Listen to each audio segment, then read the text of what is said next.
Good evening everyone.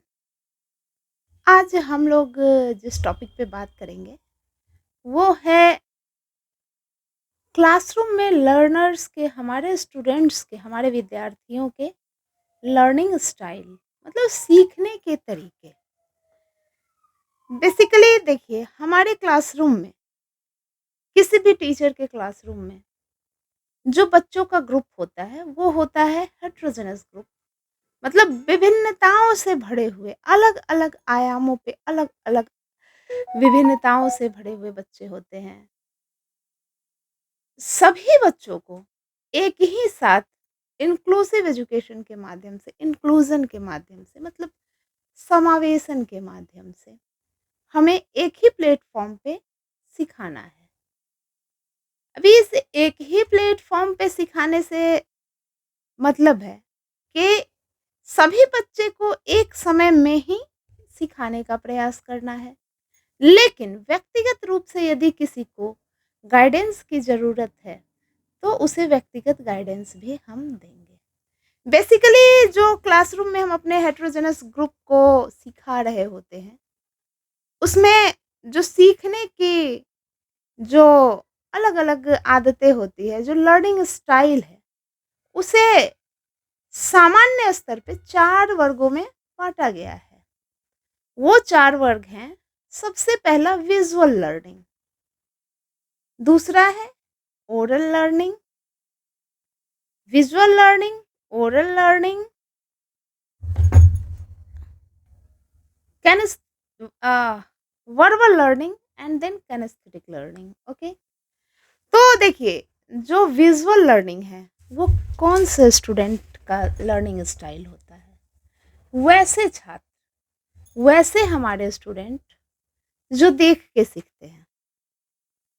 जैसे कोई student है जो बोर्ड पे लिखी चीज़ों को देख के सीखता है, या पिक्चर के माध्यम से, या आप पीपीटी को देख के वो सीखते हैं।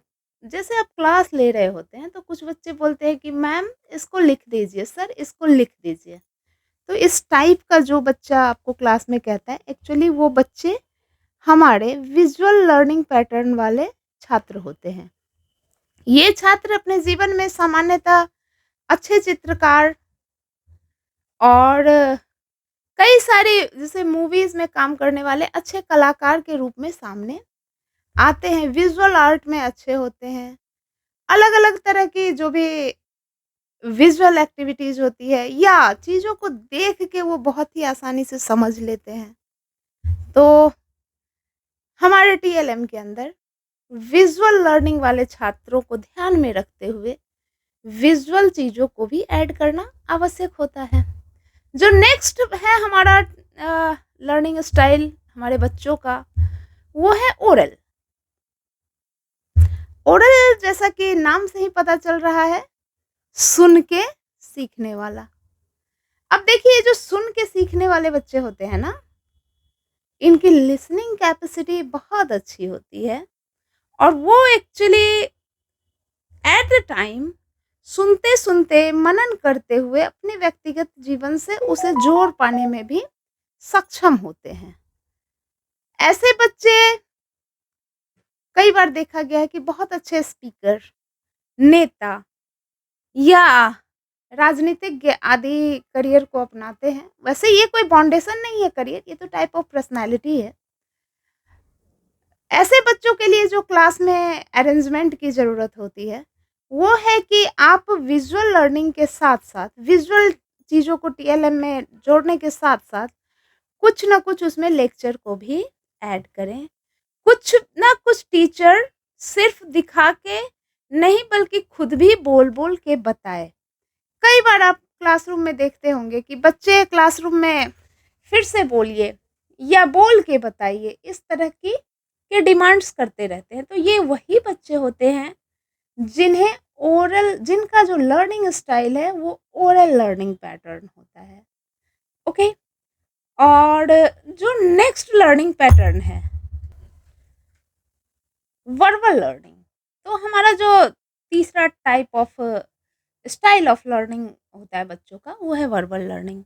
वर्बल लर्निंग स्टाइल का सेंस है कि वैसे बच्चे जो डिस्कशन के माध्यम से, चर्चा के माध्यम से, ओपन एंडेड डिस्कशन, कई बार क्लोज एंडेड डिस्कशन भी होता है। मतलब वो ऐसे ही नहीं सीख सकते आपके पढ़ा के चले जाने से। उनसे बात करनी होती है, वो या तो अपने पीयर ग्रुप से बातचीत करें या टीचर खुद उनसे बातचीत करें। लेकिन उनका जो लर्निंग पैटर्न है, वो लर्निंग पैटर्न वो चर्चा के माध्यम से, डिस्कशन के माध्यम से ही ठीक तरह से चीज़ों को विजुअलाइज़ कर पाते हैं और सीख पाते हैं, व्यवहार में ला पाते हैं। जो एक और लर्निंग पैटर्न है, वो है किनेस्थेटिक्स। किनेस्थेटिक लर्निंग पैटर्न का मतलब है कि वैसा बच्चा जो गत्यात्मक रूप से सीख पाता हो, मतलब एक्टिविटी के माध्यम से। वैसे बच्चे के लिए खेल विधि, नाटक विधि या भ्रमण विधि, वैसा मीन्स वैसी विधि जिसमें बच्चा फिजिकल लेवल पे भी इन्वॉल्व होगा, तभी वो उस चीज़ को प्रॉपर सीख पाएगा। तो आपको यदि इस टाइप का लर्निंग पैटर्न मिले, कई बार होता है ना कि बच्चे बोलते हैं कि इसको करके देखना है। जैसे रैम्स आप सुना रहे हैं, तो कुछ बच्चे को यदि आप एक्ट करके सुनाएँगे या बच्चे को खुद से बोलेंगे कि चलो तुम इसमें एक्ट करो, तो वो अच्छे तरीके से उसको सीख पाते हैं। जैसे एक उदाहरण लेते हैं कि गणित का कक्षा गणित की क्लासरूम हो और बच्चे को पैसों का कंसेप्ट सिखाना हो। अब बच्चे तो चारों टाइप के बेसिकली लर्निंग स्टाइल वाले बच्चे होंगे क्लासरूम में, तो हमें किस तरह से क्लास को मैनेज करना चाहिए या किस तरह से हमें इंक्लूज़न करना चाहिए। तो हमारी क्लास में दिव्यांग, हैंडीकैप्ड, जो ना देख सकते हों, ना सुन सकते हो, इस टाइप के भी बच्चे हो सकते हैं। वैसे भी बच्चे हो सकते हैं जो काफ़ी तीव्र बुद्धि हों और वैसे बच्चे भी हो सकते हैं जो काफ़ी मंद बुद्धि हो। तो देखिए, यदि हम कोई नाटक के माध्यम से पैसों का लेन-देन या पैसे की पहचान सिखाएँगे, तो इसमें हर तरह के लर्निंग स्टाइल वाले बच्चे आ जाएँगे। जैसे यदि हम कुछ सिक्के, कुछ नोट्स रख लेंगे, तो विज़ुअल लर्निंग वाले उनसे सीख लिए कि क्या कैसा है। जब हम डायलॉग्स बोलने को कहेंगे और मान लीजिए कि एक शॉपकीपर का नाटक हमने खेला क्लास में, तो जो हमारे टीचर्स जब इंस्ट्रक्शन देंगे कि ये ₹1 है, ये ₹2 है, ये ₹10 है या जो भी अमाउंट हो, तो फिर जो हमारे ऑडियो से सीखने वाले बच्चे हैं, जो हमारे लेक्चर मेथड से सीखने वाले बच्चे हैं, उनकी लर्निंग वहाँ पे होने लग जाएगी। जो तीसरा है कि चर्चा से सीखने वाले बच्चे, तो जब आपस में वो लोग डायलॉग्स बोलेंगे, तो उनका कंसेप्ट पैसों के लिए क्लियर हो जाएगा।